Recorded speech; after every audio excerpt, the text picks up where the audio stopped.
Hey, everybody, it's me, it's RDV. Welcome to another top five. And yes, I'm a lumberjack tonight. And Zach is a Main Street detective. The Wolf of Wall Street, but after hours. You're kind of like that Evan guy from Kung Fu. He was a former cop. You always wear the shirt and tie all the time. Yes.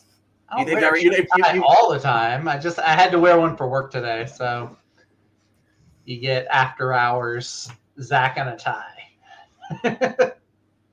Yes. This is Zach. It's Peel for to be on ESPN next. I don't know enough about sports to be on ESPN. I know enough that I don't like it. You know what I like? It's like NASCAR. I only want to see the highlights. I don't want to sit there for a whole entire time. Well, so they have the shows that are all about the highlights. I'm like, oh, okay, that's cool. As long as they're talking about teams that I know. But once they start talking about like most of basketball, I zone out because I'm not a big basketball fan. Yeah, which everybody finds ironic because I'm like 6'2". They're like, you're tall. How do you not like basketball? I'm like, sorry, don't know what to tell you. Space Jam and Air Bud. That's pretty much it. That's the basketball knowledge. So if you just joined us and you've never been here before, we ask you to please click like and hit subscribe. It helps us out. Leave a comment down below after the stream. It helps out the algorithm. And just share us out. If you want to help the channel, there's a Ko-Fi link down there. Ko-Fi.com. You know, with slash Ko-Fi.com/Palpatine. I always butcher this every single time. Where does the money go to? The money goes to basically helping out the channel. It goes to basically pay for the StreamYard. It helps pay for the Marvel and DC app we use for our readings. And also it goes towards my comic book fund. You know, it gets a little expensive. I'm buying like $20 here. You're getting paid. Wait. You have a comic book fund? I'm paying for this out of my own pocket. How do I get in on that? When you reach that totem pole. Okay. Then we'll talk about it. You may see some flashing light outside my little prison window here. There's apparently a big thunderstorm going on outside. As long as we don't see the water pouring in the window. I hope not. I don't think that's a concern. I haven't had any issues with it yet. When the levee breaks, the water comes in. We all know about Katrina. Now she just basically ruined everybody's day. Well, that was a different city. The levees up here, I think, are a little bit strong. The river's not. I mean, this is the first heavy rain we've had in like a week or two. So the last rain I had, I'm trying to think, was New Year's Eve. Oh, really? Going to New Year's Day, driving home. We had snow, and then we had rain. We had rain earlier that day, but it wasn't heavy rain. It had cleared out by New Year's Eve, by like that night. Yeah. But the ground was all soft, and so I got my car stuck in the mud of my friend's neighbor's house. When I tried to leave, my car got stuck. So 5 of us had to push it out, and I really wrecked this person's yard. Felt terrible about it. So I'm just going to assume that people are don't know we're alive, or they just don't want to talk to us tonight. So or maybe they forgot, like me, that we're going on an hour later than we normally do. And that's why I set up a tweet. Well, so did I. Mine was for the correct time and the correct channel. That's true. If you follow my tweets, I did mess up on them earlier. All right. So, as last week, we decided to do another new thing: rock, paper, scissors, to see who goes first for their picks. Oh, we're doing that again? Okay. Unless you don't want to. I mean, okay. No. I forgot that was the thing. Okay.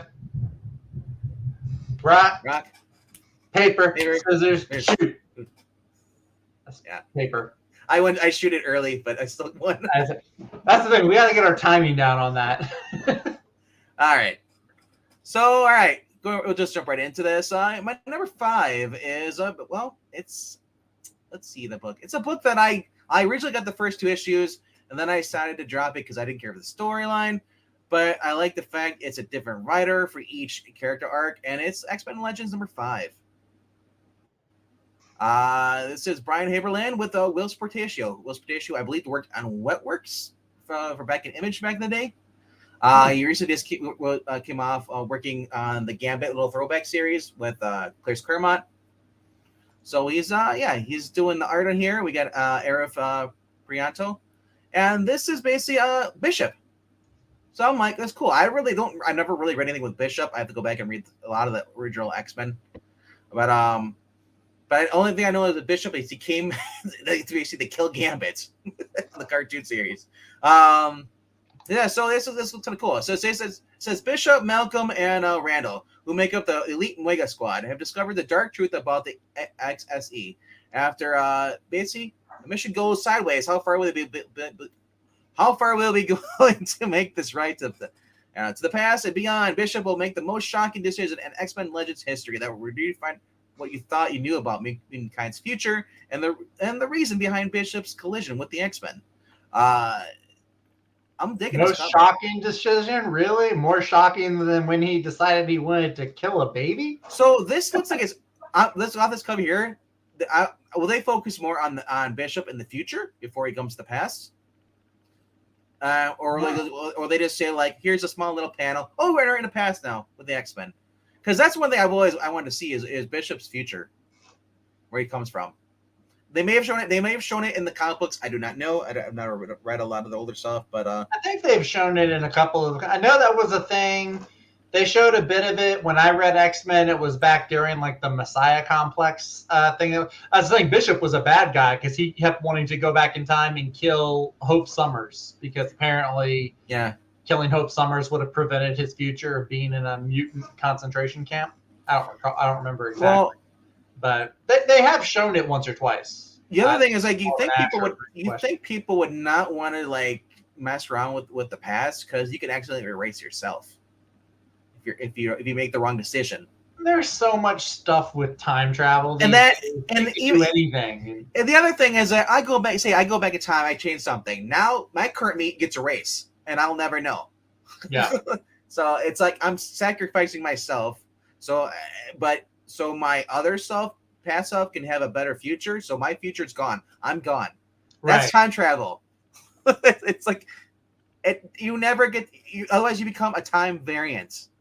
You could become basically Earbud Thawne in the Flash series in CW, where he's basically constantly being hunted down by the Time Hounds because of the fact that he's not supposed to exist. That was a whole crossover the Legends for Your Destiny, because he's not supposed to be there. His ancestor was killed, so he was not supposed to exist. Time travel is iffy, and just don't turn it into Terminator movies, okay? Time travel. I'm so besides the multiverse thing, I'm so over time travel as a storytelling device. Like, can we simplify it a little bit? Time travel and multiverses are getting burned out real quick on me. Right now, unless it's a girl with a bird and she has a pet jaguar, and they go back in time and battle Nazis in 1941, and I don't know where you're getting the jaguar from. You had me at just the girl, but okay. Well, I was talking about Sheena. Oh, Shanna the She-Devil? Yeah, or Sheena.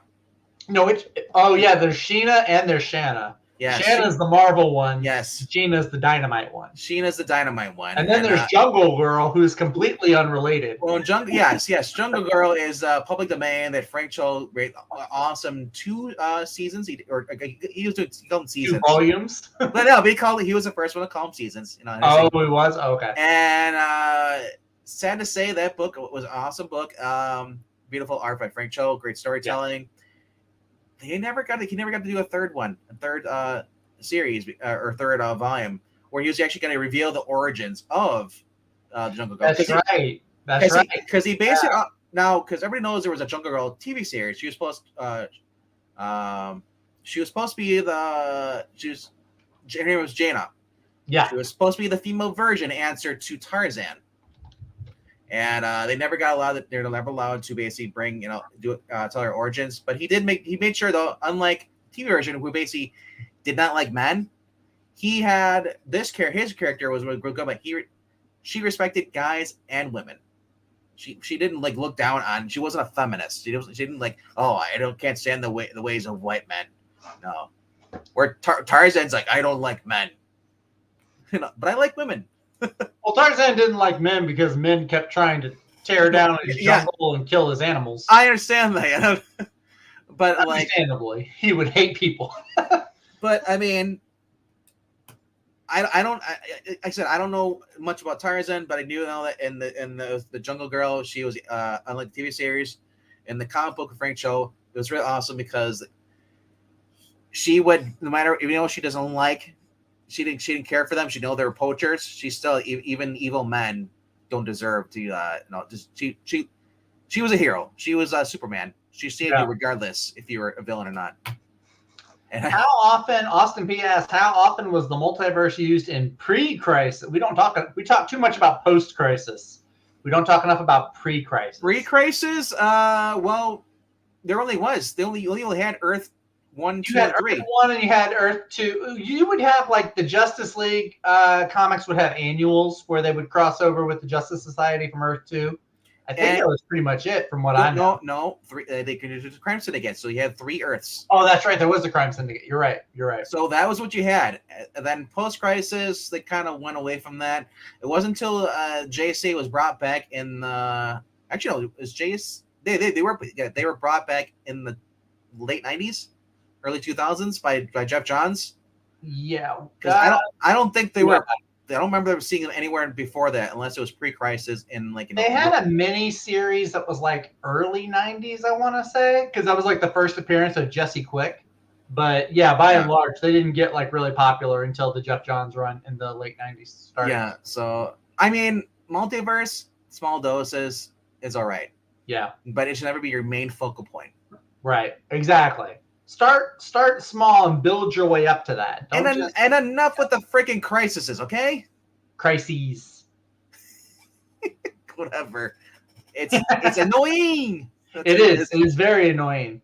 And hello to Evil Black Cat. Just like a cat to show up late to the party. He was too busy being evil. Wahaha. What's up, Evil Black Cat? What's up, Austin P, man?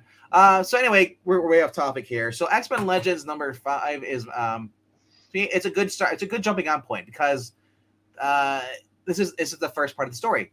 Each character gets gets their own story. Wolverine had the first 2 with Chris Claremont writing. Awesome, recommended. Check that out. The one from 3 to 5 was basically Longshot. Didn't care for it. I hate Mojo World. I think it's one of the worst things ever. You don't like Mojo? Mojo World? I'd rather watch the Mojo channel. He was definitely one of the creepier boss fights from the X-Men Legends game that I remember fighting. If you're gonna give me Mojo, give me Mojo Jojo. Mojo Jojo. But yeah. So yeah, as number 5, it's great starting on point. You're getting an awesome artist from back in the day, and yeah, you don't have to worry about this being as far as woke, because so far these X-Men Legend books haven't been anything. They've been nothing like that. These are just basically a callback to the original series or runs or your characters, bit of story points, and it's just adding a story on that does not change anything. So, all right. So that's my number 5. Let's go to your number 5, Mr.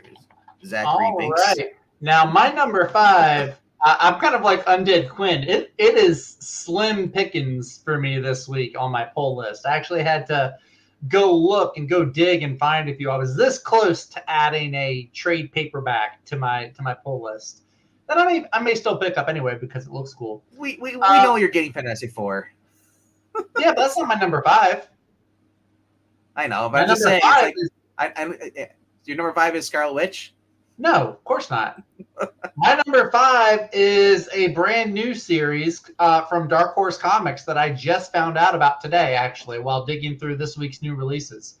I was digging down the new release list, and I saw this one. I was like, that sounds interesting. And then I saw the writer, and I know that this writer has done something that you've been a fan of recently. So. But anyway, what my number 5 is, I'm kind of curious about. It's a book called Spy Superb from Dark Horse Comics. Spy Superb, and it is from Matt Kent of Berserker. Oh yeah, yeah. You just passed it. Go up, and it's the third. Up one more. There it is. Third from the right. Down. Down. There you go. All right, okay. Yeah, we were talking about this later. Yeah. Christian Ward is doing the cover, variant cover, Yep. but Matt Kent's doing the art, the writing, and the cover. Yeah, Matt Kent is pulling triple duty on this. He's got a lot going on, and it sounds it's a spy comic, but it also sounds like a funny, like a humorous one. Like it could actually be really good. So what I understand is, and reading off the synopsis, it centers around this guy named Jay, who's a spy, but he's sent on missions that he doesn't realize are missions. So he's kind of like they call him the useful idiot. And from what it sounds like, he picks up the wrong phone with the wrong intel, gets sent on like the wrong mission, basically, and spy hijinks ensue. So yeah, it sounds like it could be pretty good. Matt Kent, I know, has been kicking butt with Berserker, and I am kind of wanting a good spy comic to read. After reading King of Spies from Mark Millar last year, I was like, you know what, spy comics are pretty cool.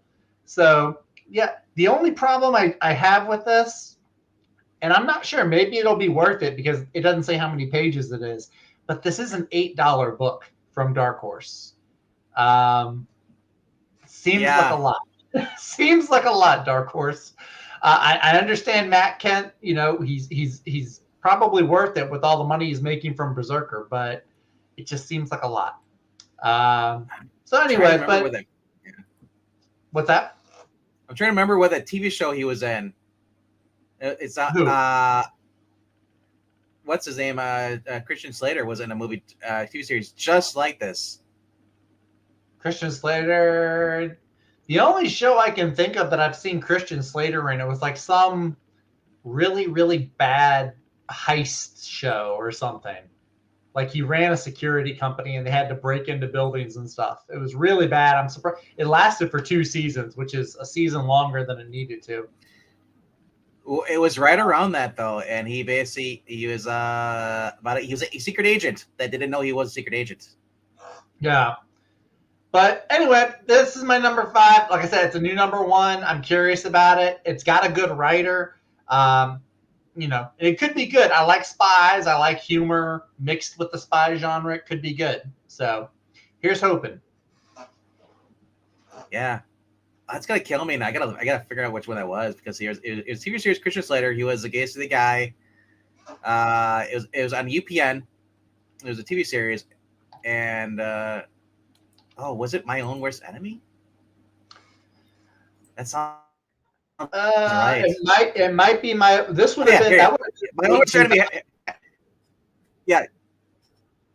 Yeah, it's just 2008. So Henry Spivey, the efficiency expert, lives a typical suburban life, right down to the wife, two kids, a dog, and a minivan. In contrast, Edward Albright is a lethal, multilingual operative. It would seem the two men have nothing common except for the fact that they inhabit the same body. Each with a personality finds himself out on his element, and things go airy as they start crossing over one another. So, as I said, I'm like, oh my gosh! It's when I read this synopsis, it reminded me of that, So, and I'm a simp when it comes to Christian Slater TV shows. He's an awesome actor. He's good. It seems like he always gets the really lousy shows and roles, but he is. I do like him as an actor, though. They got to stop canceling his shows, man. The one I saw, Breaking In, that one deserved to be canceled. That one was bad. The cast was great on that too. They were okay. Christian Slater was really the only one worth watching. I mean, let's be real. Michael Rosenbaum, kind of funny, but anyway, this is my number 5. Let's move on to number 4. We're in the weeds. I love weeds. How can you not like weeds? All right. So my number 4 is a book that I never really cared for this version of this character, but I'll give it a shot. And we're almost down to slim pickings on this week too, as it is. So, so my number 4 is a book that I'm not sure if Breen will get. Breen doesn't get new books, but it's Peter David's Joe Fixit number 1. Oh yeah. And So I never cared for this version. I like Hulk as Savage Hulk, going around smashing, and I like mindless Hulk. Then having running back the Banner, and Banner has to try to deal with it and try to escape, and always trying to cure himself. The Joe Fixit was just like, come on, this is kind of a hokey. That being said, I didn't read all of it. I only read a few of it of the issues. Didn't care for them, but maybe it got better. Who knows? But anyway, so it's Peter David is returning back to Joe Fixit. So he continues. So gone are the ripped up shorts of the Hulk of yore. This enforcer prefers the slick sov of a strict suit. The Hulk is traded in the monster for mobster as he lends his strength to the Las Vegas casino scene. Of course, the Kingpin has his own ideas about who the toughest guy in town is. It's up to Spider-Man to keep the two of them from destroying Sin City. Oh, well, there you go. You get some Spider-Man in there, written by Peter Kingpin, David. Peter David. So that's the big reason why I'm getting it, is because I like this Spider-Man, and you got Peter David writing. Someone actually who likes the character, understands the character, is writing the character. Oh my gosh! And I wonder if he'll be like married to Mary Jane in this. I don't know if they were because it's not, because this is a current. This is the throwback. Remember? I know it's a throwback. I'm just trying to remember if he and MJ were married while Hulk was going through the Fix-It stage. I'm not sure. That's a Breen question. Austin P says, "What is this? An intentionally blank episode?" I'm not sure what you're talking about. That is the description blank? No. I don't know. No one here is firing any blanks. Not that old. All right. So anyway, so it's Peter David. You get Spider-Man. Now, if you guys checked out the new Fantastic Four throwback that Peter David did last year, yeah. You got to see Spider-Man. That one had great. That had Joe Fixit Hulk in it, or Gray Hulk, or something like that. Yeah. It did. Yeah. So that's the other thing. We're gonna see. They don't list Marlene, so maybe Marlene's not in this, or we don't know yet. You're right, because Marlene was dating the Hulk, I think, at this stage where he was Joe Fixit. Yeah. So there's a Riley window shades. Yep. I don't get Riley. The window shade variant. I understand why they do it, but I just don't like it. It's nowhere. Yeah, always mobsters always looking out the window, make sure nobody's looking. Well, no, Marvel does this every now and then with a bunch of their covers because it's like the whole world outside your window. I know, but it actually fits with this, so. Okay. And then look, a floating head. A floating head. Hey, Breen approved. See, that's the cover. If I were getting this, that would be the cover I would get. That looks cool. I mean, it's just like putting a monkey in a suit. I just don't like it. Like this. Maybe Peter David will change. It's like, oh, wait, is it Hammerhead or is it the Hulk? Well, Hammerhead would be considerably smaller. I know, but they dress the same. He's a shorty. Yeah. I just. And I like I'm just not seeing the car in the background in the swimming pool. That's funny. That's not a car. That's a guy. Oh, is that a guy? Oh, it looks like a car. Oh, I see it now. I see it. Yeah, I see the legs. Yeah, it looks like a car. No, yeah. So yeah, that's my number 4. Let's go to your number 4. So. All right, and I'm pulling an audible. What I had for number 4, I'm changing because my original number 4 was a miniseries, and I'm getting really tired of showing miniseries. So anyway, my number 4 is going to be a trade paperback, y'all. So you may have to change how it looks. It is speaking of Fantastic Four with Peter David.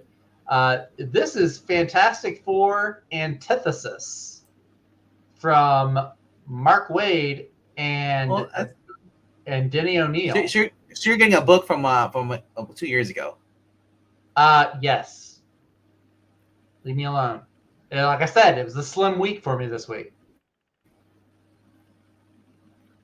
Do you have it up there? There it is. Yeah, it's right here. Yeah, it's a slim week for me this week. Leave me alone. I had to go digging into the trades to find something I wanted to read. I mean, it's Mark Waid and Neil Adams, and Denny O'Neil. Mark Waid, Neil Adams. I mean, there's a ton of other artists and creators in here as well. Ryan Stegman, Sarah Pichelli, Ed McGuinness, Neil Adams, Ross. like you said. Yeah, Alex Ross. Carl So Kessel. there's a bunch of creators in here. And I actually haven't read this story. I've seen one or two floppies at my LCS, but I never actually picked up the story and read it. And but it sounds like good, good Fantastic Four storytelling. There's sci-fi, there's Silver Surfer, Galactus, and then they have a few throwback issues in here as well. There's X-Men number 65, and then Fantastic Four number 60 from 144 pages for $18. That's actually nice. That's actually nice for a Marvel book. That's not right. Yeah. That's not too bad for a trade. And you're getting so basically, Mark Waid is back to joining Neil Adams as Neil Adams is first time ever doing a full length Fantastic Four story. Yeah, that's cool. Neil Adams, say what you want to about how he ranted on Twitter. The dude could draw. An unstoppable meteor of unknown origin just erupted from hyperspace. Oh, I hated the 90s, the hyper time and all that stuff. Oh, that's so bad. And unless the Fantastic Four can keep it from hitting Manhattan, millions will die. But worse is yet to come. Galactus has vanished. And only he has the power to defeat his negative zone equivalent, a mysterious antithesis. Sounds like a college paper. Yes, antithesis. Antithesis. Evil Black Cat says this was Neil Adams' last or second last work before he passed away, too. The Silver Surfer leads Reed, Sue, Benny and John. Ben and Johnny on the mad race across the galaxy in search of the World Eater. But if they fail, desperate times may call for desperate measures. Cosmic rays gave them powers, but what will the power Cosmic do to the FF? Plus 2 classic tales by Waid and Adams. It collects the Antithesis 1 through 4 and the X-Men number 65 from the 1963 run. Yeah, and X-Men 65 is a weird one because it doesn't have Fantastic Four involved. No, and Fantastic Four number 60 from the 1998 run. No, you are getting hyper time. That is, I believe that's the one where a lot of people like the Mark Waid and Mike Wieringo run. Now, I'm just coming off of the Hickman run, so I don't know. I'll have that to compare it to. But a lot of people seem to like it. Is Tom DeFalco listed as a writer? You might be safe if it's not him, because he. No, he's not on there as the writer. It's Mark Waid and Mike Wieringo. So you're not going to get the Sue Storm in the Fantastic Four with the cutout. Well, no, this is after that. Yeah, exactly. You're going to get back to being conservative, Sue. I like the Fantastic Four in pretty much all of their iterations, so I think I'll be okay.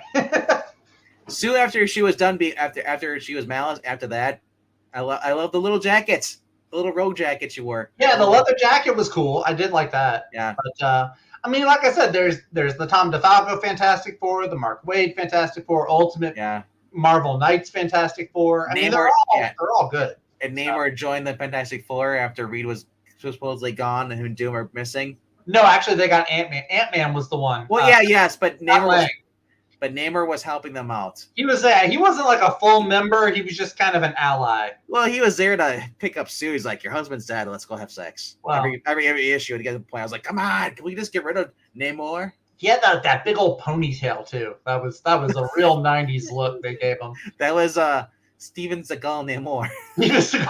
Pretty much. Just give him a toothpick. Steven Seagal Namor. But anyway, yeah, like I said, it's a light week for me this week when I have a trade on my top 5 list. But Fantastic Four, I'm becoming a big Fantastic Four fan again. I was a big one when I started reading comics, and now I'm kind of coming back full circle and reading more of them. So, Mark Waid, Neil Adams, a whole bunch of other creators that I like are involved with this. I think it'll be cool.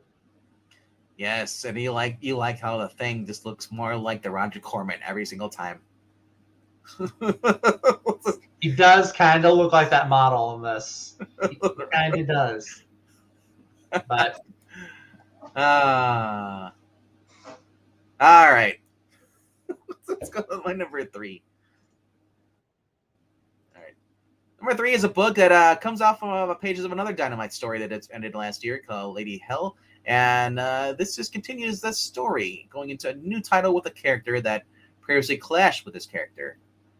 All right.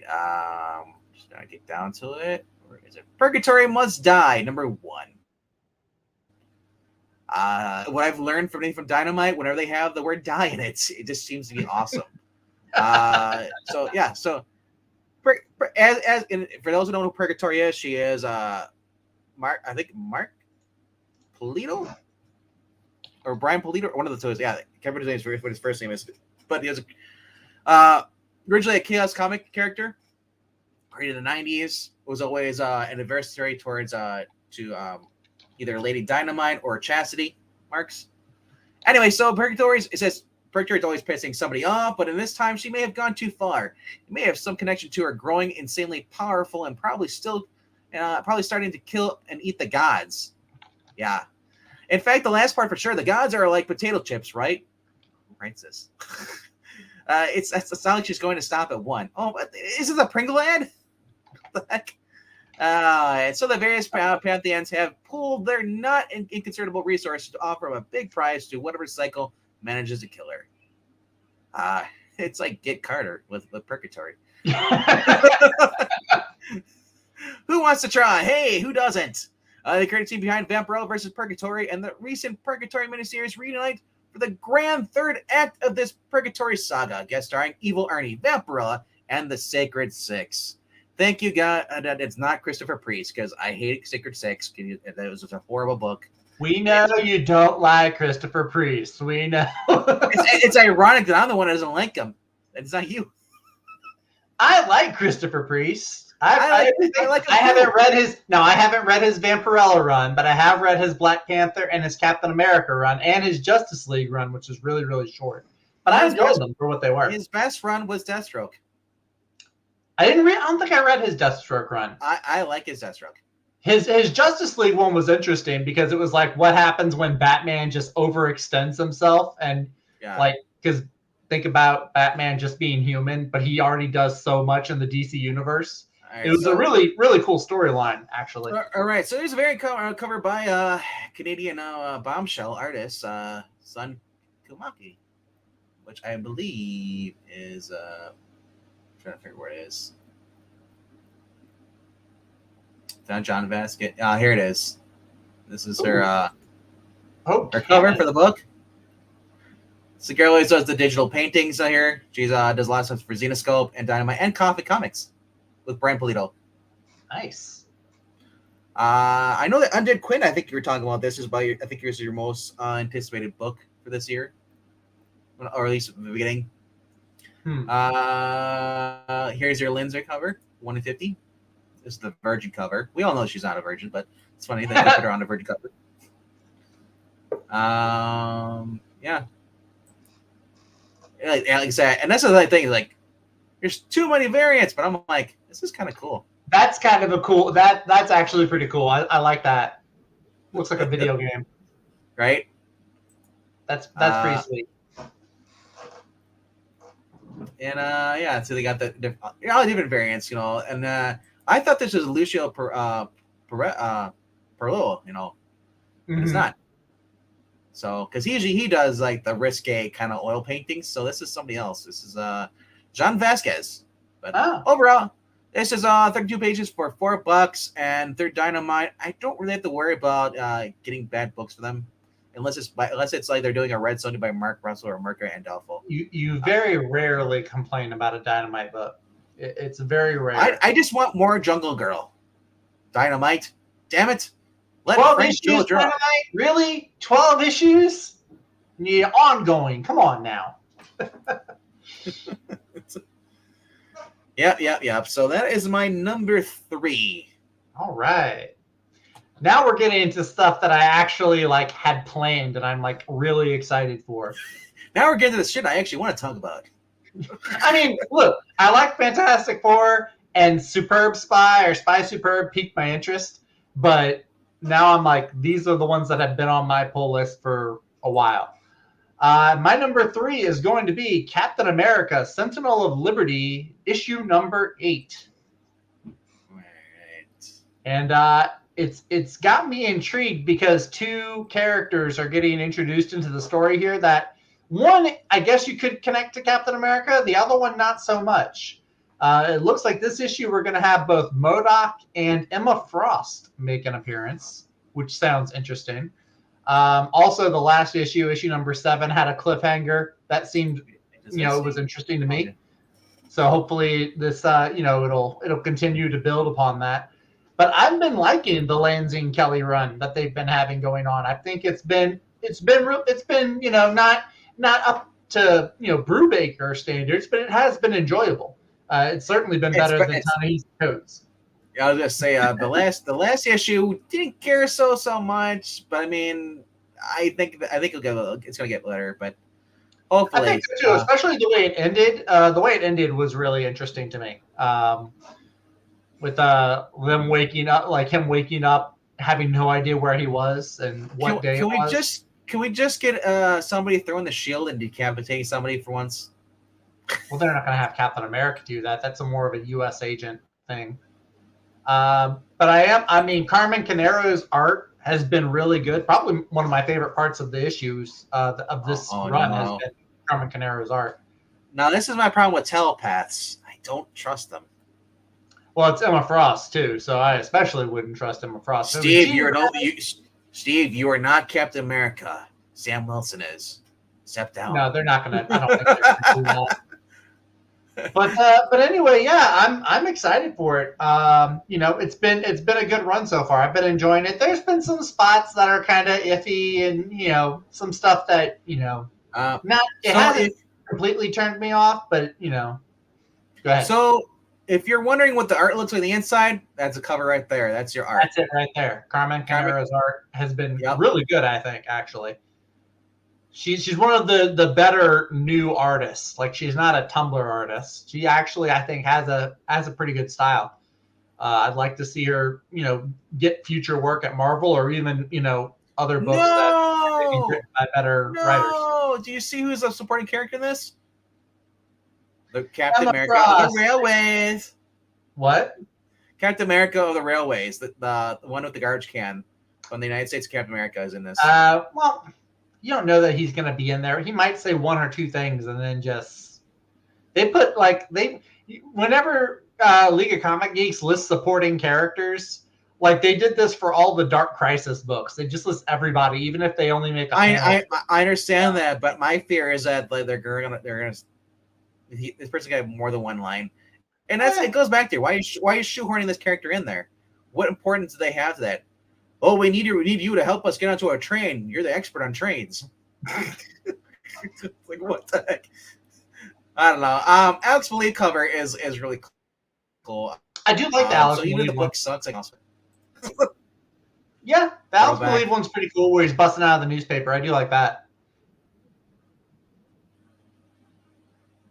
So I'll either go for that or I'll just go for the cover A. Yeah.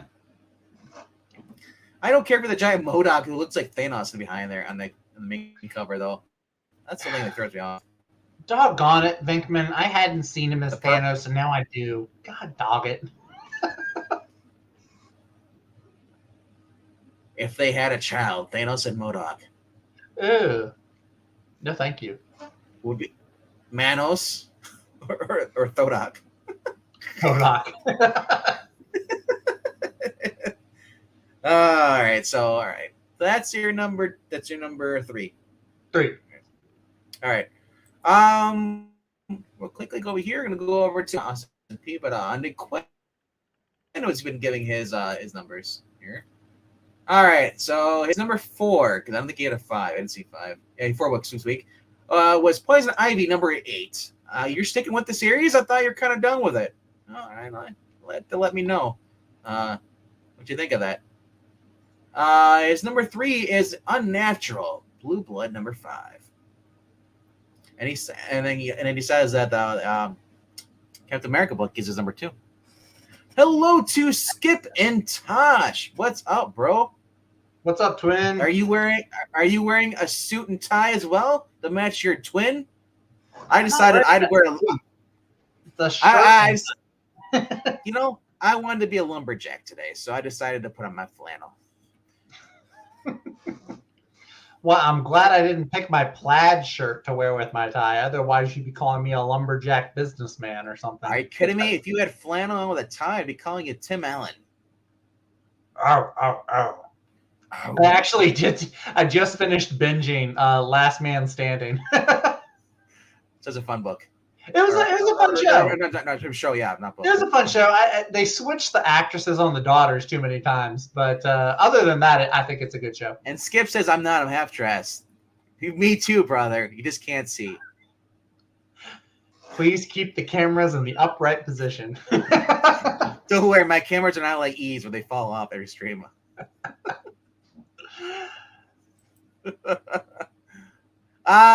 Tim Allen didn't always wear a suit on his shows. He wore the dress shirt and the tie. Yeah. So cosplaying David Spade. Is that a compliment? Depends on if you like David Spade or not. Say what? I don't see where this is going, and I don't like it. I don't know. We're off in the weeds. All right. Speaking of weed, go to your number 3 already, or your number 2. Are we number 2. Oh, we're on 2s. Okay. I'm on dos. Dos. All right. My number 2 is another Dynamite book that came out this week. I would have had a Xenoscope book that got pushed back to the end of the month. Same with the DC book I was going to have got pushed back into the month. Kind of weird. So my number 2 is Dan Abnett's Vampirella versus Red Sonja number 3. If you read Project Superpowers with Vampirella and the other series with Red Sonja, Dan Abnett wrote both of them. They basically tied. This is basically those two were back and forth, kind of tying into each other. It was like one story, 2 different titles, and it was they're going bi-monthly or bi-weekly. And now we get this is where they're all connected in this series here, and it's basically Hell on Earth.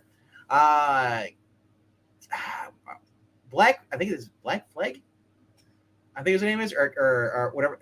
He's basically on the Project Superpowers. He's the one that he's from the public domain. You'll see him. He has like the pirate shirt on. The skull and crossbones on. Yes. So I want to say it's Black Death. I want to say they listed in here. No, they don't. Anyway, basically his world was attacked.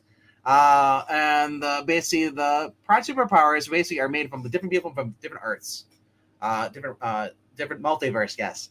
And they guard the plural worlds. They're one giant super team, Justice League, but for like the multiverse. Wait, multiverse Justice League? Wow. Anyway, so they never trust Vampirella because they're prudes. They don't believe in magic, and they think she's like this demon, And the other cool thing about this is that Red Sonja throughout this, because her translator they came across Red Sonja by mistake, and her language is so freaking old. The translator can barely like translate what she's saying. So whenever she's saying demon, it comes out Damon. So she kind of speaks like cavewoman a little bit in this, which is all right though, because she makes it up by just cutting people down with swords and stuff. So anyway, she went with the strike team. They were able to get in there thanks to Vampirella giving them a spell, like a ritual, like kind of like a blood spell, whatever. Allowed them to get onto the world, and it's being overrun by demons. And they're kind of so basically they're using their science against trying to go against magic. And Red Sonja says like because she brought along her sword. They're like, where do you get your sword from? It's like you said, steel works, science does not. So she's like, I kill demons, and she's like, we need a plan, kill all demons. So her sword works against everything, and it just shows that the most sophisticated people, the superpower guys, are stupid when it comes to these women. These women are more experienced, where they're like the scientists. They're the ones on Twitter that tell you this is how you should do things. They don't have any actual experience on the ground. And in the last issue of Vampirella is under a cage by one of the new girls in here. She basically they had her own super team. She was like the third member to be introduced in the fold. So they brought her on, and that's how it ended. So like I said, it's been a fun ride. It's Dan Abnett. I'm glad that Dan Jurgens is now also running in Dynamite. DC's becoming a sinking ship for the most part for most things. There are some good improvements, but I mean, the writers they don't want to like respect. Like Venditti's over at he's doing Bad Idea books now. Mm-hmm. I wish they would all go to Dynamite or at least Cinescope. You know, Dan Abnett is a good writer, no matter what our company is writing for, and it shows. So, and this is it's like I say now the covers on this is really weird because this is a mashup of Red Sonja and Vampirella. Yeah, I saw that. That's a weird one. So now I know. I feel like if it was just one or the other, it'd be a good cover. But so, know what this reminds you of is when we had the Fusion Dance, Fusion for Dragon Ball Z, which we also saw Dan Mora do in the Mark Waid World's Finest with Batman and Superman merging together. So, other covers. Here's the Linzer cover. I usually like Linzer's covers, but I just see Dawn every single time. And look at this. This is kind of morbid. Red Sonja's head. Yeah, a little bit.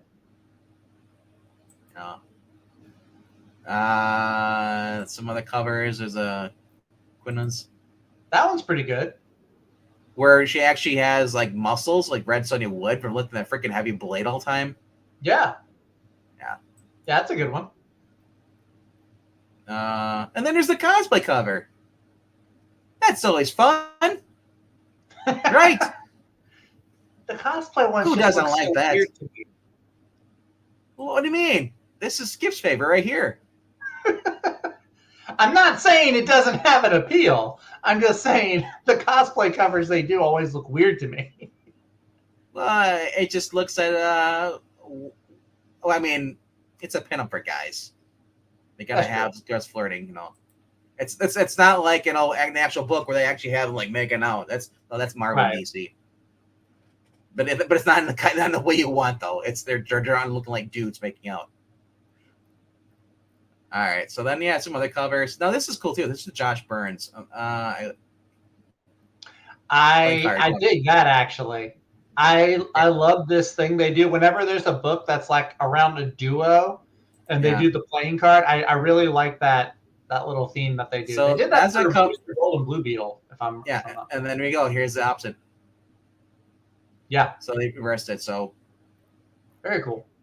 And then we get this is the black and whites here. Now, the other thing that's missing from here is the Frank Cho black and whites with little comments. He was doing that for Invincible Red Sonja, using the cover of the variants. Mm-hmm. I kind of wish you'd do that. And then he didn't leave enough room on the bottom to add in like Spider-Gwen or Spider-Man or whoever else he would add. Right. So yeah, that's what's going on with that one. And all right, so that's my number 2. All right. And Quinn says his number 2 is Purgatory Must Die. Cool. All right. Nice. Whenever you're ready. All right, my number 2, you called it earlier. Fantastic Four number 3. That's right, folks. I am still reading Ryan North's Fantastic Four. And it still does not suck. It's been, they're still doing this whole like individual spotlight on the different characters. This issue looks like it's going to just focus on Johnny, on the Human Torch. If you've read the previous 2 issues, you know that there was a big accident. Reed did something that left a hole in New York. And so now they're kind of keeping on the down low, staying incognito. And Johnny Storm, we're going to find out what he's been up to. The previous issues, we've seen what Ben and Alicia were up to. We saw what Reed and Sue were doing. And now we're going to focus on Johnny and see what his life has been like. I kind of snuck a peek at the little preview that they did. Some of it's really cool. I've been reading in some Fantastic Four stories. Johnny is more than just the blonde-haired himbo that a lot of people think he is. He actually does have a brain. And so they do show him fighting a tornado, it says in the synopsis. And he does use some scientific know-how to do that, which I thought was really cool. And then we also just see Johnny just being just absurd and how he's keeping his identity a secret and what he's doing to stay secret. But yeah, I've been enjoying it. Okay. It's George not, Bell, yeah. yeah, I don't like that. I'm So, not a fan do you of notice that this? cover. This is the George Bell variant. Yeah, gotta be. Got to be. Go- I'm go- not a humongous fan of that one. But I have been liking his run. It's not Hickman, it's not John Byrne, but it is a good, enjoyable run. You know, it hasn't been offensive. You know, it's been enjoyable. So I'm hoping that So it keeps that up. you have to get this. This is the Phil Jimenez classic cover. Get this. Yeah, that's the one that I want to get. The homage to the Coming of Galactus. That one looks really cool. If you can't get this, don't get it at all. Well, if I can't get that, I'll just get the Alex Ross one. My other question is that this is the variant. So why isn't Phil Jimenez just doing the actual book? Well, Alex Ross, I guess they did a deal with Alex Ross where he would be doing the cover A's for like the first however many issues. He's actually doing the cover A and one of the variants, the one with the thing on it. So he's actually got 2 covers on this. So, but yeah, I've been in that This one. is one of those things where I talk about. It's like, huh? Right? I was Well, gonna say, I this comes to like my argument here, my debate here is questions as far as variants. You know, sometimes it's better just to buy a variant. You know, but you're paying $4 for a variant versus how much you pay for a print. I mean, as a lot of books, I would love the variants, but I don't care for the story, and that's sad because like these variants should be on the actual covers. They should be the main covers, or the interior artists. But nobody wants. They'd rather pay somebody like Humberto Ramos to come and draw clown feet on Spider-Man, versus get somebody else that actually knows how to draw. I like Humberto Ramos's art in some books. On Spider-Man, Spider-Man looked like Jack Skeleton. Giant clown shoes. Or like Iban Coelho though is the artist in Fantastic Four, and I think he's been doing a really good. I really do like his art. That's good. Yeah, it pops. So you're not getting Iban Coelho on the cover, but on the inside, the interiors have looked really good. I've been enjoying them. So yeah. No, Austin P. Iron Man has a public identity.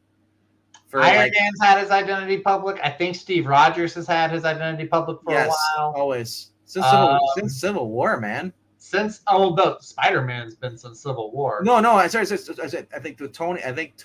Tony had Tony's been public ID'd for years. I mean Captain America. I think Captain America had not to the public. Or no, you know what? I take it back. You're right. Because when they put it, they did a whole memorial thing for him. I'm trying to think who else. It just recently had their identity public. Daredevil was, but I think they walked that back and they made him have a secret identity again. Right. Luke Cage, I mean, his identity has been public. Same as Jessica Jones. So the only person that has a secret identity is basically Spider-Man and Daredevil now. Spider-Man, Daredevil, I guess the X-Men, although the X-Men all live off on their own little island now, so pretty much everyone Jennifer Walters has a public identity. Everyone knows that she's She-Hulk. Pretty much everybody at Marvel has a public identity now. There are a few who don't. There's a handful who don't. It seems like there are more who don't have secret identities versus the ones who do. I kind of prefer the secret identity bit, but anyway. Johnny does have a brain, an abnormal one in a jar. But this is my number 2. I feel like we might have the same number 1. Oh, most likely. All right, so counting down from my number 5 was X-Men Legends. My number 4 was Joe Fixit. Number 3 is Purgatory Must Die, as you just saw. Number 2 was Red Sonja Vampirella. And my number 1 is Batman 131. What can I say about this? I got it last week. I still haven't read it, though. Even though I had a week early, I just haven't had time to read it. You got it a week early, you lucky. I got to wait till tomorrow or today. My shop had almost every DC title you wanted to read came out. He had Sword of Azrael's out, too, last week as well. He had got it. Mm-hmm. But the thing is, they send them books early, and then they short them on the books that are supposed to be out that week. They don't show up. It's like, then he has to go file for refund, and then it's annoying. It's always something. All right. Oh, I thought the Alex Ross issue was the one that retold their origin in the 60s. Oh, no, Austin P. I think you're thinking about so Alex Ross did a full graphic novel recently with the Fantastic Four. Yeah, it's just a standalone. It didn't retell their origins, but it was like a full self-contained story. But I think, I mean, identity, public or secret identity, didn't really play much into the story, I don't believe. Yeah. So basically, it's a new chapter with Batman. It's after fail-safes, and what I've seen the previews. This is an issue that kind of issues that are stop. I do hope it keeps a medium pace because nobody likes it when you go slow. And you want slow, go Detective Connor. But this is the Batman is the action book. They've established that with Zdarsky. And pretty much most of the stuff Zdarsky reads, it's mainly, it's not really detective stuff. It's more action. Daredevil a little because for whatever reason he just likes having him in jail. that killed me for Zdarsky with that one. But all right, so it looks like we have is a backup story in this one, I believe, maybe not. Oh, probably Robin Tim Drake. So the backup story is Tim Drake, Robin Tim by Zdarsky. So I'm curious because is he going to mention anything that's going on with the other stuff as far as the other books, the Megan Fitzmartin, or is he going to completely ignore those events? Also, we have to have Nightwing and John Kent are supporting characters in this book. All right, and cameos by Toyman Winslow Shot. Yeah, when's the last time you saw Toyman in a comic? Get ready to drink. Post Crisis. Oh, doggone it!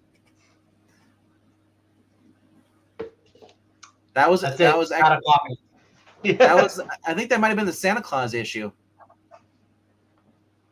Oh yeah, that's right. We did read that, didn't we? But that might have been. But I saw him post crisis. But the last one I saw though, I think that was pre crisis though, with the one with the toys with Santa Claus and the elves and all, and they're going against. Yeah, I think that was pre crisis. But the last time I saw was post crisis though. Okay. But overall though, it's been a fun time just for being a Batman fan. I know a lot of people didn't care for Tomiko's Tamaki's or her Batman run. But what can you do? Tynion screwed over the whole entire thing by making Bruce broke again and letting the whole Joker war. I blame James Tynion for being just by introducing like a million new supporting characters too. Yeah. So James Tynion is responsible for Bruce basically not being in the mansion anymore. Tom King is to blame for Alfred being dead. Zdarsky and Mariko Tamaki. I mean, I guess Mariko Tamaki, her story was mainly just about the Bat family outside of Bruce, which I liked. It's a little 12-issue self-contained series. Go pick it up. It's Shadow of the Bat. It's on hardcover right now. You can go check it. Pretty cool. Eric Breen, hello to you. Watching a mouse run around my living room that I pay $40 a month not to happen. Breen. Just use the shotgun. I said Marvel and Disney send their regards, Mr. Breen. Yes, the rat. He's watching you. Yeah. That's crazy that you got a mouse. I thought the guy sealed everything up for you. Apparently, he must came in when you walked in or something, maybe.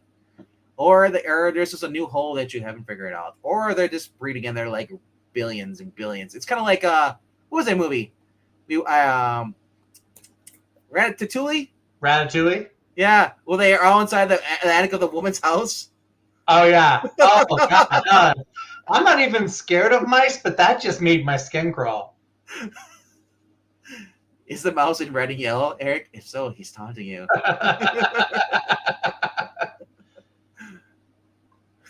He's a mighty mouse. He's got a cape.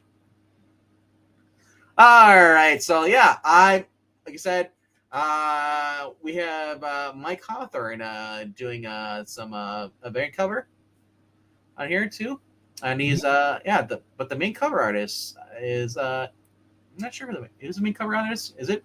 It's not Hawthorne, is it? Cover artist, it should say so on there, or on the Jorge Jimenez. Oh, it might be Jimenez, yeah. Yeah, right, Jorge Jimenez, yeah. Who is a really good. I like him on Batman. I wish he was doing the interior. So this is the cover that I bought last week. Yeah, I just did the Jason Fabrock. That's a cool. That's cover. my Batman. And like I said, I love Batman just fighting in the rain. Deadly Duel, I think it was, with Batman and the Joker by Mark Silvestri. Mm-hmm. Fun book. Pick it up. 2 issues are out right now. The third one should be coming out later this month, I believe. If not, next month. Fun story. Great art. Now, this is $5.99. Maybe because it's a variant. Yeah, probably because it's a variant. Yeah. But, no. I think wow. Hold on. Well, no, that's another variant. Yes, yeah, the Don Moore for the variant. Oh, yeah, okay. So, yeah, like I said, right now is the perfect time to be a Batman fan. And the other great thing is that you can actually still go back and read the good stuff from the 400s. I'd say even from 200s going up into the 400s.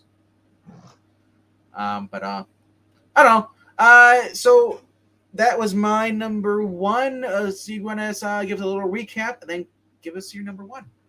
Sure. So my number 5 is Spy Superb #1 from Dark Horse Comics and Matt Kent.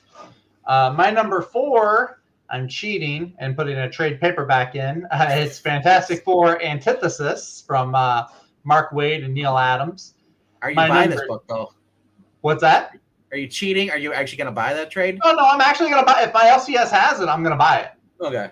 And if they don't, I'll just go to my other LCS, and if they have it, I'll buy it there. You spoiled kid. Krennis has no LCS. I know. Well, you've got 2 LCSs too, so I have 3 of them. If I wanted to go 3, oh man, I only. But the third one's closer to downtown and just weird parking and all stuff. You have to go pulling through the narrow alley to get the parking lot. I'm like, I have to be like a motorcycle to get there in an alley. My mirrors would be gone. My number 3 is Captain America: Sentinel of Liberty, issue number 8. My number 2 is Fantastic Four #3. And my number 1 is, of course, the very same thing Bankman just had up there, Batman 131. I kind of figured. Yeah. Now, I'm hearing some people say that it slows down a little bit. I actually have a different take. I like the high-octane action all the time take. I understand that there are moments where you need to take a breather, you need to actually have some story and some exposition. But I loved like this whole last arc he did with Failsafe. I thought it was a lot of fun, good contrast to what Ram V is doing with Detective Comics, which has much more of that slow burn feel to it. But I'm still intrigued by what's going on here. If you have been reading Batman, you know how the Failsafe arc ended. And so I'm very curious to see like what happens to Bruce Wayne and Batman following that. So, I've been hearing people say some interesting things that it slows down a little bit, or people want it to slow down a little bit. So, but I've been liking it so far, and I've been liking Zdarsky on a lot of books recently, which is weird because the first Zdarsky book I ever read, I did not care for. And it kind of turned me off of him as a writer, which was when there was a Star-Lord miniseries he wrote for Marvel, like, 8 years ago, maybe. And I hadn't read a Zdarsky book for a long time just because I didn't like it. But now I'm on the bandwagon. I like him on this. I like his Daredevil. I liked his Justice League miniseries that he did last year or 2 years ago. So just 1 second here. I need to say it. What's going on, little Rhaegar? Oh, come on. I gotta give my best bud a shout out. Rhaegar's awesome. He's a loyal fan. Little Rhaegar, I'm so sorry. But anyway, Also, how close are you to that microphone? You look like you're just about to. You're like within a lips distance of that microphone. Why is it so close? I was always told that it's better to be up close to the microphone. I mean, if I'm back, do you still hear me? Only when we can't. I can still hear you fine. As I It's like me, like, what's going on, Zach? I'll just talk like this the whole entire time. Sorry. I'm still messing around and fiddling with the settings on this, so I don't know how loud or soft it is. Well, for me, you're really loud. You're talking like this the whole time. I don't know. People in chat, am I right, or is he just, or is he sound normal to you? Don't make me go get my air horn. But anyway, yeah, Batman 131 by Zdarsky. I'm looking forward to it and seeing how he continues this run. The first arc I enjoyed. Even the Batman Falling from Space part I enjoyed, for what it's worth. So I don't know. Maybe I'm an easy to please fan. But yeah, looking forward to this though. I think it's one of the better books DC is putting out right now. Zach talking like a lush. Hey, I want to sign and stretch Howard the Duck. Oh, I'm curious what he means by the stretched. Well, when you get the duck, you gotta stretch it, just like you choke the chicken. I don't want to get the tattoo though. That's kind of weird. Yikes. The microphone blocks part of Zach's face. He sounds normal, but seeing a microphone is distracting. Actually, it's perfect. If he could just move a little bit closer, behind it, and just a little lower, so we just can't see him. There we go. Who's our mystery guest? I have no idea. It's me. Like I said, I'm still working on the settings, trying to check volumes and bass and all kinds of weird stuff.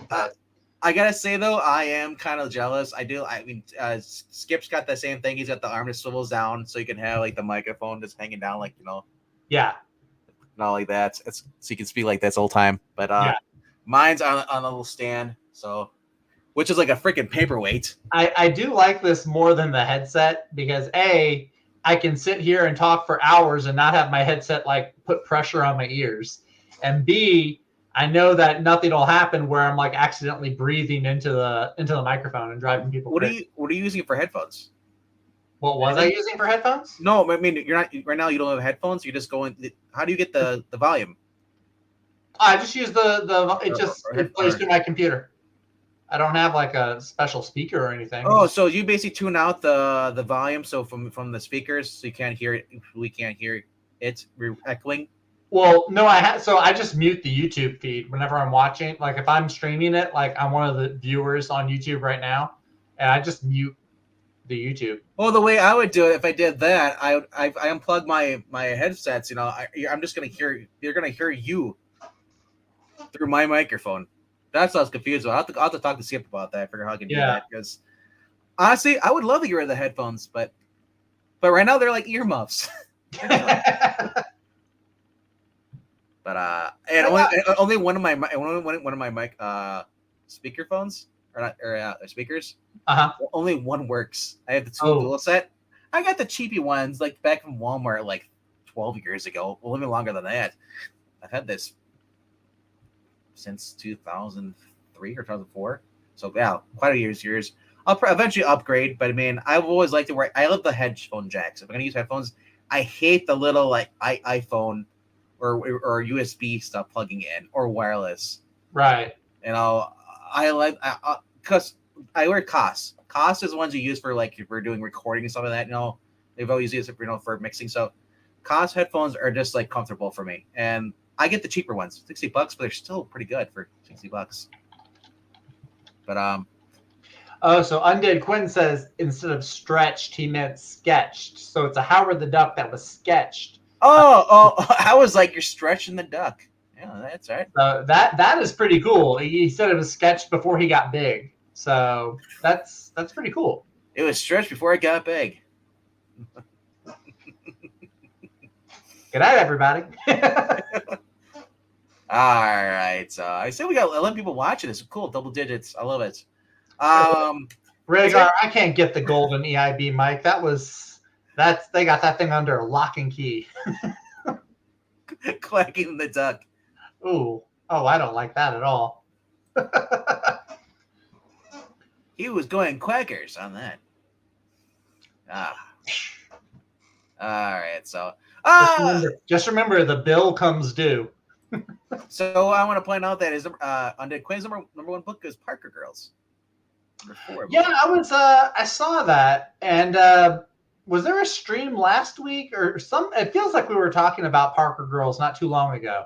Last night, Ash and I on Ash Comics, and yes, he has a channel. If you keep forgetting it, I'm gonna ask you: are you secretly Ingatine, like with a different alt? Did you keep forgetting? So, anyway, so we're talking about that last. We're going over the books, Parker Girls. It's a spinoff from Strangers in Paradise. Mm-hmm. Yeah, I know, but I feel like last week we were talking about it. Like somebody else was talking about the writer. Breen, I think, maybe had brought it up. Might have been. Actually, you know what? It might have been John. John on Thursday. That's it. That's it. Yeah, when we had John on, we were talking. That's what it was. Yep, that's exactly what it was. I think he picked up the a couple of the issues on the digital because he does the Comixology stuff too. So. With like your phone and what Zach's wearing, he looks like a talk radio host. You know, I was thinking that because I was. For Halloween, I'm gonna shave this. I'm gonna put on I don't know what I'll do. Get a cigar or something. I'll be Zach Limbaugh, the nerd of comic YouTube or something. When Zach starts wearing dark green uniforms and shaves his beard off. What does the dark green have to do with it? Well, if you got the armband too. What? What are you talking about? The armband, and the dark green uniform. I'm not sure what you're. Your people. Oh God! Wait, that's not dark green. That's white. Well, that's the other people. Neither of them are my people. I disavow. I'm just saying that right now. The bill comes due, Baron Moto, before Multiverse of Madness. That's right. Baron Mordo was actually one of the better parts of the Doctor Strange movie. But then they went off and did that. I like First Avenger, but I gotta say, Doctor Strange, the first one, is probably my favorite MCU movie so far. Doctor Strange was good. I liked Ant-Man a lot. Guardians of the Galaxy is probably my favorite. It just seemed more believable. I don't know why, but it just felt more like an actual movie, not less like a superhero movie. It's just the magic version of of Iron Man is all it is. It felt like an actual movie and not a superhero movie. The other one, Iron Man didn't feel like a superhero movie. I mean, it feels like Iron Man. It's basically Iron Man, but with magic instead of technology. Excuse me, what does Iron Man feel like?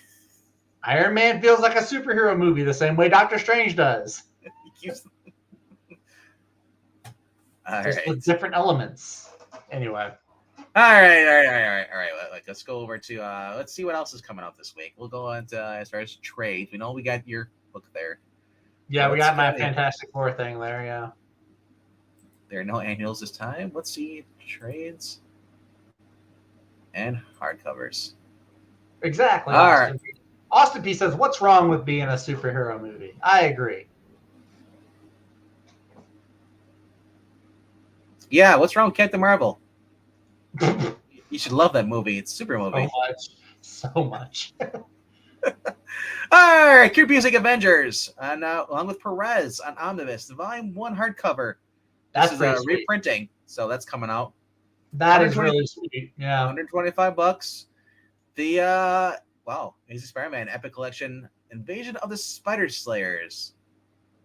All right, with Roy Thomas writing on there. With Mark Bagley art and it looks like David Micheline too. All right, we got Middle West, a book that I believe Skip was reading this, and I know Ash talks about it. Maybe Skip. I've heard Ash talk about it before because that's the Scotty Young book, I believe. Scotty Young for $30. All right, Usagi Yojimbo. Sorry. Usagi Jimbo. All right, Volume 4, Lone Goat and Kid. All right, and here's the variant cover here with for Avengers. I know, I like that one a lot. It's only it's $77 on in stock trades. A little bigger for you guys to see. That's that is Avengers 0 through 23, and then plus there's a bunch of little tie-ins and stuff. So. Craven's Last Hunt. Sorry, Craven's First Hunt. No, that's his last one. No, it's his first hunt. Oh, that's right. Spencer had the second hunt, had his last hunt. Yeah. Breen says, "A moment of silence for the mouse who has met with a tragic fate." was Oh like, no! Did you hear a snap? I guess he got him. Tell your exterminator he owes you $40 now. Maybe the mouse choked on some Megan Fitzmartin books. Yeah, maybe. I'm kind of curious. I kind of want to try the Monkey Prince. I've been hearing some decent things about it. Right. Looks like a good book. Yeah, it looks like a more lighthearted DC book. Oh, that mouse met with a snap. Dang. I whenever I hear those, if I didn't know there's a mouse in the house and I hear it goes off, that would kind of make me jump a little bit. You're like, what is that? Yeah. And then the worst part is the mouse is sometimes still alive. And it's twitching. It's still trying to. Oh yeah, the nerves and everything. Yeah. I've seen them where they snap and it's still running with the mouse trap snapped around his neck. Don't like that. I don't like it either. Nope. Freaking mice on steroids. Uh-uh. Here you go, Paul Jenkins, Wolverine. With Cubert. Cool. Yeah. $30. Wow. I didn't think I'd ever see a Wolverine origin story coming up. And it's like a little baby kid with little claws. Carroll County, Lost Ones. All right. There we go. Conan the Barbarian, original Marvel years. Is that Conan versus Red Sonja? It looks like Red Sonja, yeah. I might have to pick this up. Hickman's like sold for $125. I like Marvel's Red Sonja. Marvel's Red Sonja and Marvel's old school Conan was pretty good. All right, here's the alternate cover. Plus it's Roy Thomas. Yeah. All right, EC Archives or Archives if you prefer. I don't care. Weird Fantasy Volume Number 1 trade paperback through Dark Horse. Come on. All right, check those out. Those are fun books. Yeah, some pre-code horror or right around there. We got Gantz, great manga. I like the anime too. Spider-Man the First 60 Years, Origin, Allies, and Villain Stars. Done by Titan Books. Titans. Not even done by Marvel. What? It's celebrate over 60 spectacular years of Spider-Man in this deluxe collector's edition. From behind-the-scenes insight into his creation to an in-depth exploration of his greatest adventures and deadliest foes. So it's basically an encyclopedia, a Spider-Man encyclopedia. Oh, I mean, if it's outside of Marvel, it might be good. Yeah, I mean, it's not anything new. It's just the cover. Actually, I do kind of like the cover with all the different Spider-Men on it. Yeah, that's actually a pretty cool cover. That would be a neat poster, actually. But yeah, it looks basically just like a printed Wikipedia of Spider-Man information. Breen says I had a mouse drag a snap trap 20 feet into another room. Tough little bastard. Dude, they are. The worst is when I put glue traps out, and sometimes I have to put a weight on the glue trap in the corners because these things will they'll pull the trap or the glue trap. They'll run. It's like I hate when something's already I want the instant kill. I don't want to freaking go kill it because I didn't kill it. That's the thing that kills you. It's like I got the trap, so I don't have to go look at his beady little eyes. And like I'm killing you. I'm not into that. I'm not into killing animals. But if it's me or a ton of shit in my house from them, no, they're gone. I don't. And that's the other thing. We're gonna we just catch and release, and then it comes back. Hey friends, hey guys. Oh yeah, you can't do that. I've done that before. Or I've been around people that have done that before. They'll come back if that's their home or that's where they've been living. They will come back. They're like dogs, man. Dogs you can drop them off a mile or two from the house, and they'll just run right back. Cats too. Cats will do that too. We usually have stray cats all the time, and they kept coming back. It's crazy. All right, Adventures of Vampirella. For those who didn't get series going as far as individual floppies, they volume 3, which just kind of just wrapped up end of last year, is now collected for $20. I start getting these trades. I have the individual issues, but I love the trades too. My only complaint is that it's floppies. Give me hardcovers. But Judge Dredd, I guess here. But Mick McMahon, $105. 106. And then we have Night of the Living Cat, starring Evil Black Cat, the 7th Entertainment. First, second books is now. I've never even heard of this. Now let me fly. The Ward, Dark Horse book. Is it? No, it's Kevin Scott. I thought it was Dan Slott at first. But that's the one you were talking about before. I think last year. That's the monster one. What? It's a hospital. Yeah, that's the one I got. I read the first issue of it. I didn't continue it. I just didn't pique my interest enough. Yeah, it's this human woman who becomes a doctor or like an EMT at this like mythological monster hospital. It's kind of like it's part house and then part Harry Potter. General hospital with monsters. Yeah. So I don't know. I mean, maybe it gets better the longer you read it. The issue I read, it was like a one and done. It was a good one-shot introductory story. It just didn't pique my interest enough. So I don't know. Maybe I'll flip through the trade if I see it. But it was all right. Just this week on The Ward, the human doctor and the Beta Ray Bill are getting together, hooking up. It's ugh. All right, now this is Dark Horse, The Black Ghost Volume 2, Shame the Devil. That's Alex Segura, which I believe is the guy who wrote that other book with the Crimson Hunters, whatever it was, the Crimson Sisters, or Scarlet Sisters. We didn't like. Yeah, Scarlet Sisters. Yeah, I like female protagonists. You know, I mean, I like Huntress, I like Lena Lane, I like Helena Bertinelli.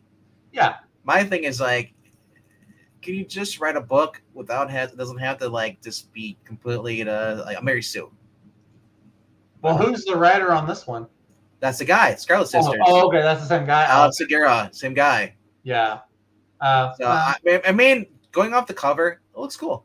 Then I see it, and I see, oh, it's Alex Segura. The cover looks like Huntress. Looks like a Huntress clone. Doesn't it? A little bit, yeah. We got Huntress, spoiler. Let's get the hood up. All right, and then there's Dr. Stone by Viz Media. That's actually an interesting manga and in anime. I caught some of that. It's like the world's population gets turned into stone, and then like 300 something years in the future, they start to break out, and this one kid with the green hair in front, he's like a super genius. So he's got to basically, it's like if you played Minecraft or any kind of survival game, he has to like make gunpowder and all of these things from scratch, just using like natural resources. It's actually pretty cool, kind of educational. All right. So the other thing on here is I see Spawn Origins Deluxe Edition Volume 5 hardcover, signed and numbered edition, for going $150. Now, keep in mind, anything you see in here, go to In-Stock Trades, you're going to get like a tremendously big discount. Yeah. And at $40 or more, you get you free shipping. So if you like those oversized hardcover deluxe editions like they have, you see for Criminal, Firepower, or even Deadly Class, they have those there, and they're not $50. They're like $30. So you can like, and you spend $60, but you still get free shipping. So it's pretty cool. All right, Green Lantern Corps, DC Heroes and Villains Collection, Volume 17, Tales of the Green Lantern Corps. Corps or Corpse? Corpse. I like Corpse. I know you do. don't put a P in it if you don't want it to be a corpse. All right. So that's out. That's $10, and that's another one. That's just through Hachette. It's not even DC. What the heck? I guess this is part of DC like licensing out their publishing rights. I mean, all right. Rumor was going around that was going to happen. So this is insane. 224 pages for $10. Yeah, that's bonkers. In the early 1980s, the Green Lantern Corps started, and only in the fourth comic book miniseries were published before moving to a popular backup slot in Green Lantern. Soon after, an initiative of British creators Dave Gibbons, Alan Moore, and Kevin O'Neill began channeling their aptitude for short, sharp, and inventive stories into these tales. Collects Tales of the Green Lantern Corps 1 through 3. Stories from Green Lantern, 148, 161, 162, 164 through 167, 171 through 173, 179, 180, 182, 183, and then 188 through 190. And then it has Omega Men 26 and 27. Tales of the Green Lantern Corps annuals 2 and 3. If I find this, I'm getting it. Yeah, that's a lot. This is cool. Writers is Julia Cavalieri, Len Wein, Mike W. Barr, Alan Moore, Paul Kupperberg, Robin Snyder, Dave Gibbons, Kevin O'Neill. Artists is Don Newton, Dan Adkins, and Joe Staten. This is cool. A lot of stuff from Green Lantern Volume 2 from which went up to 1986 before it was canceled, I guess, or restarted. I think, the Final Crisis, yeah. Or not Final Crisis. Infinite Crisis happened. Yeah, they have well, that's what they have. They also have Hatchet Comics. It's the Legion of Three Worlds. Dude, this Final Crisis tie-in. Yeah, this looks awesome, dude. I definitely I would just get this. Adding that to my pull list. Yeah, and then Hatchet Comics also has this Final Crisis tie-in. It's like 208 pages, but still for $10. And it's Action Comics 864, and then all 5 parts of the Final Crisis Legion of Three Worlds that Jeff Johns and George Perez did. So crazy stuff. Yeah, Kevin O'Neill has passed recently. Wasn't this like a month ago or two? Might have been November, I think it was. I think he passed away. I don't think it was any earlier than that, but yeah. Marvel Masterworks, Spider-Woman, Volume 3 hardcover. $75 here, most likely 50 on in-stock trades. Dude, if this has Shady thing, like the Green Lantern thing is on in-stock trades, can you imagine paying like $5 for this? Spider-Woman is 40. Did they show DC Heroes villains? I don't see it. No. Darn. It's $10 though. I mean, I know, but I'm like Ash. I want to get that Comixology Unlimited deal, but in physical. Ooh, you can get the Rogues, that whole Joshua Williamson Black Label. That's like $17. Wow. Nice. That's nice. All right, so and then we got some more manga. Succubus and Hitman Volume 3. Oh, all right. I don't read any of these. I have no idea what these are about. Romantic Killer. Wow. Yeah, that's like a trend that's going on with manga now. Is they do these slice of life, but then there's like a killer or a mob hitman or something. So here's the DC. Yeah, here's Yeah, that's what I was talking about. Yeah, that's the Jeff Johns, George Perez ones. It's only 6 different issues in there, but still, it's 208 pages though for $10. Yeah, Legion of Superheroes. Yep. Or Legion of Three Worlds hardcover. Legion of Three Worlds, yeah. I think that was around Final Crisis. I think when that was going on. Man, if that I said I'll be picking these up if they have them. Yeah. All right, just more manga, and I don't know what's going on here, but I'm going past the Titan's Bride. Prince Freya. I'm going past that too. And 2018 Ultimate Collection. That's cool. More manga. Here's an Ultimate cover. I love these versions when it comes to like the Marvel Masterworks. It just looks more like kind of cool for me. More sophisticated. And that's it for this. So that's it for the week. So definitely, man, out of the everything that's coming out, I would recommend getting the Spider-Man with the Invasion of the Spider Slayers. Get that. Get the Avengers. Mm-hmm. Fantastic Four. Definitely the Conan. You said weird fantasy, man. Green Lantern Corps, man. Getting those, and then the Legion is out. I was looking at Hatchet Comics. I think in 2 weeks they have 2 other collections coming out. One is Batman with Killer Croc, and then the other one is all of the Last Night or the Final Night story, where it's like the sun goes away and basically all life on Earth is freezing. Yeah, can we also? Can we Rager brings a slice of life, more like slice of that. Can we get rid of the slice of life? I mean, unless you're writing a book about serial killers, there's no slicing of anybody's life. Yeah, I just want a slice of that guy's life. Carve it out. Yeah, it's supposed to be like slice of life. Apparently, it's supposed to be like just normal lives. It's nothing to do with anything. It's just no superheroes, nothing like that. It's just normal life. I liked it better when I like the way Seinfeld described it. It's just about nothing. It's just about like everyday life. Because that's what Seinfeld pretty much is. Seinfeld is pretty much a slice of life. It's just like every day-to-day stuff. Just give me the Tom Taylor inserts, slice of life. No, thank you. And it just be him just complaining and crying all the time. They won't let me do what I want to do. Mommy issues. I'm a victim. They oppressed me. They won't let me turn more characters gay. Oh, wait. Oh, you said Tom Taylor. I thought you said Tom King. Well, they're both exactly the same. Who cares right now? Yeah, that's true. Sounds like a catchphrase for the Jack the Ripper. I'll take a slice of that life. It's not bad, actually. Austin B. That's not bad. Darn whores. Whores, I tell you. Whores. You can't go wrong with them. You can't go right with them either. The only good whore is a dead whore. I don't know why he's his accent, but that's what it is going. All right. So that's it for this week, man. A lot of cool stuff.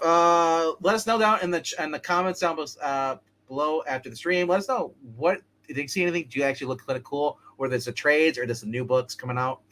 Yeah, that's it for the top 5. We'll see you guys on Thursday night at 8 p.m. Central, 9 p.m. Eastern, and we might have some more people on here. And maybe we'll actually get Skip on the channel again. I always love having Skip on. Skip is such a very insightful guy. He's the better twin. I just like it. Yeah, so that's it. I'll see you guys later. Thank you for showing up. And yeah, like I said, once again, if you haven't already done so, please hit that like button. Subscribe. Why haven't you subscribed? You know, try. We're not puppets, so don't keep us down. Maybe Zach's a puppet, but besides that, no, we have no strings, but we do so much on this channel. We review bad CW shows and good CW shows. You're what? Good? What? We give everything a fair shake. There's a lot of stuff that I like and Zach likes. You know, we don't always see eye to eye, and that's great about with this channel.